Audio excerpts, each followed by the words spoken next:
The first thing you want to do when using food is teach your puppy how to take the treat out of your hand.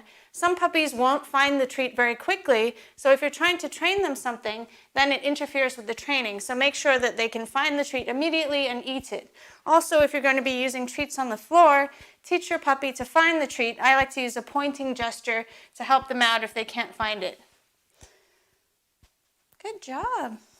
With young puppies or new rescue dogs, I don't like to use the lure right near their face to begin with, because what happens is you get the dog frustrated and trying to get the treat out of your hand. So I suggest instead luring the dog from a distance up above at first. It really depends on your puppy's personality as to what behaviors you'll work on first. If you have a puppy that's very shy and reserved, I don't suggest working on that game which is no mugging, where you get the puppy to back away from your hand and then reinforce. Instead, I suggest teaching that puppy, if they're worried about hands, to touch your fingers and receive a treat for that. So I'll link a tutorial on how to train that.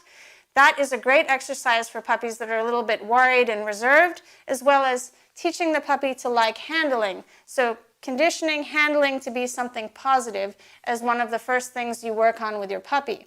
If your puppy's not that interested in food, I don't suggest working on leave-it exercises right away. Instead, I suggest working on attention games, recall, exercises where your puppy is running towards you and being reinforced with food.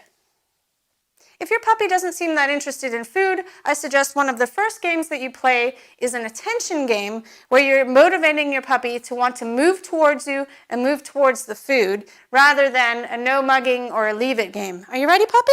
So you move away from your puppy, click as they come towards you, or mark with a marker word, and then drop another treat. Boy, oh boy, awesome. If your puppy was really not interested in food, you could also toss the treats to make them more exciting. Woo, like that.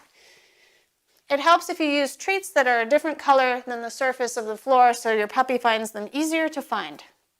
Good job, puppy. Woo! If you have a puppy that is overexcited about the food, I suggest using low-value treats like his kibble to train with it first and work on impulse control games, calmness around food, and the settle.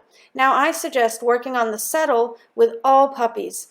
Check out the written description for this video with links to video tutorials on how to train the specific behaviors I talked about in this video.